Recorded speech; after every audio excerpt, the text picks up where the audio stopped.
હમણાં જ થોડા સમય પહેલાં મારા હસબન્ડ સાથે અમે સુરતમાં આવેલ એક સાઉથ ઇન્ડિયન રેસ્ટોરન્ટમાં ગયા હતા. ત્યાં રવા ઇડલી ખાધી તો હસબન્ડને બહુ જ ભાવી. તો મને કહ્યું કે આવી ઇડલી તું ઘરે બનાવ. તો મેં આજે ટ્રાય કરી છે અને બહુ જ સરસ બની. એટલી ભાવી બધાને અને હસબન્ડને પણ કે બધાએ ધરાઈને ખાધી. તો કેવી રીતે બની એ આપણે જોઈએ. નમસ્કાર, હું કલ્પના અજય નાયક. મારા કિચનમાં આપ સૌનું સ્વાગત છે. આ અડધો કપ જેટલી તુવેરની દાળ છે અને ઓઇલ ચોપડ્યા વિનાની છે. તો સૌથી પહેલાં એને પાણી વડે 3 થી 4 વખત સારી રીતે ધોઈ લેવાની અને ત્યારબાદ ફ્રેશ પાણી ઉમેરીને 20 મિનિટ પલાળી રાખીશું.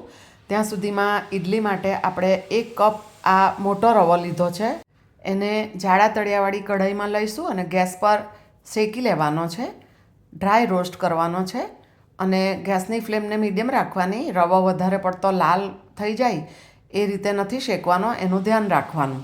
આ માપથી 3 વ્યક્તિને સર્વ થાય ને એટલી ઇડલી બનશે. તો જુઓ, હાથ વડે ટચ કરો અને ગરમ થઈ જાય અને થોડો શેકાઈ જાય એટલે એક પ્લેટમાં કાઢી લઈએ.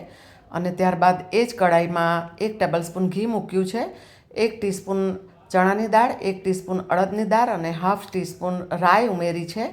અને ગેસની ફ્લેમને મીડિયમ ટુ સ્લોની વચ્ચે રાખી છે અને થોડું શેકી લઈએ. ત્યારબાદ 8 થી 10 કઢી પત્તાને કાપી લીધા છે અને 2 મોળા મરચાં કાટ કરીને ઉમેર્યા અને 1 ઇંચ જેટલા આદુના ટુકડાને છીણીને ઉમેરીશું. જુઓ, બંને દાળ પણ સરસ શેકાઈને ક્રંચી થઈ ગઈ છે એટલે ગેસ બંધ કરી દીધો અને શેકીને અલગ રાખેલો રવો પણ એની અંદર મિક્સ કરી દીધો છે અને બધું સારી રીતે મિક્સ કરીને ઠંડુ થવા દઈશું. ત્યાં સુધીમાં હવે કુકરમાં આપણે પલાળેલી તુવેરની દાળ લઈ લીધી અને પાણી સાથે જ લીધી છે. અને બીજી બાજુ મેં ચોપરમાં શાકભાજી કટ કરી લીધા છે. આમાં ગાજર, કાંદો અને કેપ્સિકમ છે. બધું સાથે જ મેં ચોપ કરી લીધું છે. અને 1 મીડિયમ સાઇઝના બટાકાને છાલ ઉતારીને મોટા ટુકડામાં કટ કરીને ઉમેરીશું અને 2 મીડિયમ સાઇઝના ટામેટાં ઉમેરીશું. આ ટામેટાં, બટાકા અને દૂધી બધું તમે ચોપરમાં સાથે પણ ચોપ કરી શકો, પરંતુ મેં બટાકા, ટામેટાં અને દૂધી અલગથી રાખ્યા છે. તો અડધા કપ જેટલી દૂધી ઉમેરી છે અને 10 થી 12 જેટલા મેથીના દાણાને એડ કરીશું અને જરૂર પ્રમાણે પાણી ઉમેરીને કુકરનું ઢાંકણ બંધ કરી દઈએ અને ગેસની ફ્લેમને મીડિયમ રાખીને 4 થી 5 સીટી જેટલું કૂક કરી લઈશું. ત્યાં સુધીમાં આપણે ચટણી બનાવી લઈશું. તો આ ફ્રેશ કોકોનટ છે, લગભગ 1 કપ જેટલું છે. તમે ડ્રાય કોકોનટ પણ લઈ શકો. અને 2 ટેબલસ્પૂન જેટલા દાળિયાની દાળ છે અને 1 મોળું મરચું અને 1 તીખું મરચું લીધું છે, 2 ટુકડા આદુના અને 2 મોટી કળી લસણની અને સ્વાદ પ્રમાણે મીઠું તથા થોડું પાણી ઉમેરીને ક્રશ કરી લઈએ. આ રીતે ક્રશ કર્યા બાદ હવે એને એક બાઉલમાં ટ્રાન્સફર કરી લઈશું અને જરૂર પ્રમાણે એની અંદર પાણી ઉમેરવાનું.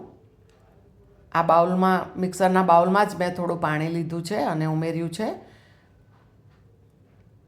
આપણી સરસ ચટણી તૈયાર થઈ ગઈ છે. એક કામ બાકી છે હજી, એના ઉપર સરસ વઘાર કરીશું. તો 2 ચમચી ઘીને મેં ગરમ કર્યું છે. એની અંદર થોડી અડદની દાળ લઈશું, હાફ ટીસ્પૂન જેટલી, અને હાફ ટીસ્પૂન રાઈ લીધી છે અને 4 થી 5 કઢી પત્તા લીધા અને 1/4 ટીસ્પૂન હિંગ અને 1 મરચું ઉમેરીને આ વઘાર ચટણી પર કર્યો અને થોડી કોથમીર મૂકીએ એટલે આપણી ચટણી પણ રેડી થઈ ગઈ. હવે જે રવો અને દાળ શેકી લીધેલી એની અંદર સ્વાદ પ્રમાણે મેં મીઠું ઉમેર્યું છે અને આ અડધો કપ જેટલું દહીં છે, ઘટ્ટ દહીં લીધું છે. તો સારી રીતે મિક્સ કરીએ. સાધારણ ખટાશવાળું જ છે, બહુ ખાટું નથી. તમારી પાસે જો ખાટું દહીં હોય તો ખાટું લેજો. અને એટલા માટે ખટાશ ઓછી છે એટલે મેં 2 ટીસ્પૂન જેટલો લીંબુનો રસ ઉમેર્યો. હવે આ અડધો કપ જેટલું પાણી લીધું છે. થોડું થોડું લઈએ અને ઉમેરતા જઈશું. અડધો કપ મેં ઉમેરી દીધું છે, હજી પાણી જોઈશે. આ ઇડલીની ખાસિયત એ હતી કે આમાં પુષ્કળ પ્રમાણમાં કોથમીર ઉમેરવામાં આવે છે. આ વાનગીમાં વપરાયેલ તમામ ઇન્ગ્રેડિયન્ટ્સનું લિસ્ટ મેં ડિસ્ક્રિપ્શન બોક્સમાં આપી દીધું છે, તમે ત્યાં જઈને જોઈ શકો છો. તો તમે જોયું અત્યાર સુધી મેં પોણો કપ જેટલું પાણી ઉમેર્યું છે. હવે આને આપણે અડધો કલાક રેસ્ટ આપીશું. ત્યાં સુધીમાં જે દાળ બાફવા મૂકેલી એ જોઈ લઈશું. તો જે તપેલીમાં આપણે સંભાર ઉકાળવાના છીએ એની અંદર મેં દાળને ટ્રાન્સફર કરી લીધી અને રવોઈથી જરા એને હલાવી લઈશું. અને આ રીતે તમે બારીક ચોપ કરીને શાકભાજી ઉમેરો ને તો ઘણીવાર શું થાય છે કે બાળકો સંભાર ખાય ને તો શાકભાજી અંદર મોટા હોય ને દેખાય ને તો ના ખાવા કરે, એમને પસંદ ના આવે. તો આ રીતે એ લોકો પણ ઇઝીલી ખાઈ જાય છે. અને બટાકા તો સૌને પ્રિય જ છે. તો થોડું પાણી ઉમેર્યું અને 1 ઇંચ જેટલું આદું છીણી લીધું છે. 1/2 ટીસ્પૂન હળદર અને 2 ટીસ્પૂન ધાણા જીરું તથા જરૂર પ્રમાણે તીખાશ જોઈએ એટલી લીલા મરચાંની પેસ્ટ ઉમેરી છે. અને આ સરગવાનો પાવડર છે. આખો સરગવો મેં નથી ઉમેર્યો બાફવામાં, પરંતુ આ સરગવો પાવડર બનાવીને હું રાખું છું એ ઉમેર્યો છે 1 ટીસ્પૂન. અને 1 ટીસ્પૂન જેટલી કાશ્મીરી લાલ મરચાંની પેસ્ટ અને આ 2 ટીસ્પૂન જેટલું સંભાર મસાલો છે. કોઈ સારી બ્રાન્ડનો તમારે માર્કેટમાંથી લઈ લેવાનો, એ ઉમેર્યો. અને 5 થી 6 કડી પત્તાને હાથ વડે આ રીતે તોડીને ઉમેર્યા છે. અને ગેસની ફ્લેમને મીડિયમ રાખીને સંભારને ઉકળવા દઈશું. લગભગ અડધા કપ જેટલું પાણી ઉમેરીને 1 ટીસ્પૂન જેટલો ગોળ ઉમેર્યો છે. અને ગેસની ફ્લેમને મીડિયમ રાખીને આ સંભારને 8 થી 10 મિનિટ સુધી ઉકળવા દઈશું. સ્વાદ પ્રમાણે મીઠું ઉમેરીશું. અને અગાઉ કહ્યું એમ શાકભાજી બારીક ચોપ કરો ને તો બાળકો પણ આસાનીથી ખાઈ જાય. અને સંભાર ઉકળતી વખતે થોડી કોથમીર જો ઉમેરશો ને તો સંભારનો સ્વાદ પણ ખૂબ સરસ વધી જશે. તો હવે સંભાર સરસ ઉકળી ગયો છે તો ગેસ બંધ કરી દીધો છે. અને એના ઉપર એક સરસ વઘાર કરીશું. તો 2 ટીસ્પૂન જેટલું તેલ ગરમ કર્યું, એમાં 1/2 ટીસ્પૂન રાઈ, 1/2 ટીસ્પૂન જીરું અને 1/4 ટીસ્પૂન હિંગ ઉમેરી, 1 સૂકું લાલ મરચું છે અને થોડા ડ્રાય કરી પત્તા ઉમેરીએ. અને આ વઘાર આપણે સંભાર પર કરીશું. અને વઘાર બહાર છાંટા ના ઉડે એટલા માટે 2-4 સેકન્ડ માટે ઢાંકણ તરત ઢાંકી દઈશું. વાવ! અને આપણો ચટપટા સ્વાદવાળો સરસ સંભાર તૈયાર થઈ ગયો છે. હજી આપણે લીંબુ ઉમેરવાનું બાકી છે. તો હવે ચોપ કરેલી થોડી કોથમીર ઉમેરીએ અને લગભગ 1/2 ચમચી જેટલું લીંબુનો રસ ઉમેરીશું. એટલે આપણો સરસ મજાનો સંભાર તૈયાર થઈ ગયો છે. તો હવે રવો પલાળેલો એટલે કે ઇડલીનું આપણે જે બેટર તૈયાર કર્યું છે એ જોઈ લઈશું. રવો છે એટલે પાણી થોડું એબ્ઝોર્બ થયું છે અને બેટર ઘટ્ટ થયું છે. તો પાણીની જરૂર છે તો થોડું પાણી ઉમેરીશું.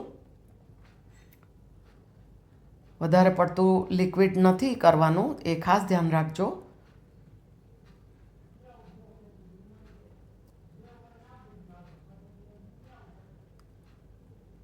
એમાં 1/4 કપ જેટલી કોથમીર ઉમેરીશું. હવે આમાં આ કોથમીરનો જ લુક અને ટેસ્ટ બહુ જ સરસ આવે છે. તો કોથમીર થોડી વધારે ઉમેરવાની. તો હવે સારી રીતે મિક્સ કરીએ.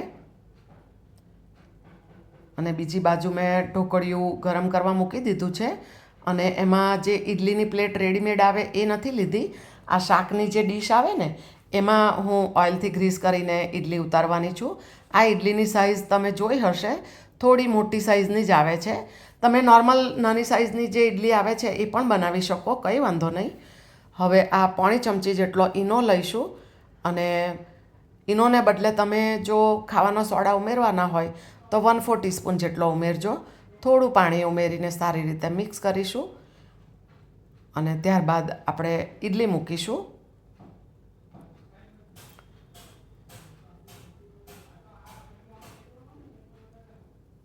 તો અગાઉથી ગરમ કરેલ ઢોકળિયામાં આપણે આ બેટરને થોડું થોડું લઈ લઈશું. અને ઈનો ઉમેરી દીધો છે એટલે હું બાજુના ગેસ પર બાકીનું જે ખીરું વધ્યું છે એમાંથી હું નાની સાઇઝની ઇડલી પણ ઇડલી મોલ્ડમાં ઉતારી લઈશ. ગેસની ફ્લેમને મીડિયમ રાખીને 10 થી 12 મિનિટમાં આપણી સરસ ઇડલી ફૂલીને તૈયાર થઈ ગઈ છે. જુઓ કેટલી સરસ છે. જોતાં જ ખાવાનું મન થઈ જાય એટલી સરસ ખીલી ઉઠી છે અને સ્વાદમાં તો લાજવાબ છે. તો હવે ઇડલી તૈયાર થઈ ગઈ છે, સંભાર પણ રેડી છે અને ચટણી પણ રેડી છે. તો સર્વિંગ કરીશું. આ આપણી તૈયાર કરેલ કોકોનટની ચટણી છે. આની સાથે તમે ટામેટાની ચટણી પણ સર્વ કરી શકો અને ટામેટાની ચટણી કેવી રીતે બનાવે એનો વિડીયો પણ મેં પોસ્ટ કરેલો છે. અને આ ફુદીના અને કોથમીરની ચટણી છે. આ કેવી રીતે બને ગ્રીન ચટણી એનો વિડીયો પણ મેં આ ચેનલ પર પોસ્ટ કરેલો છે. અને ગરમ ગરમ સંભાર છે. તો આ થઈ આપણી સરસ મજાની ઇડલી સંભાર અને ચટણીની પ્લેટ. અને ઇડલી આપણે રવાની ઇન્સ્ટન્ટ બનાવી છે. અને જુઓ અંદરથી પણ કેટલી સરસ ખીલી ઉઠી છે. અને સાચું કહું ને તો આ ઇડલી ઘરમાં બધાને એટલી ભાવીને કે ના પૂછો વાત. તો તમને આ રેસીપી કેવી લાગી તે મને કોમેન્ટમાં જરૂરથી લખજો. અને તમે આ રીતે રવાની ઇન્સ્ટન્ટ ઇડલી કોઈક વાર બનાવી હોય તો મને કોમેન્ટ બોક્સમાં જરૂરથી જણાવજો કે તમે કેવી રીતે બનાવો છો. અને તમારું ધ્યાન રાખજો અને આવજો.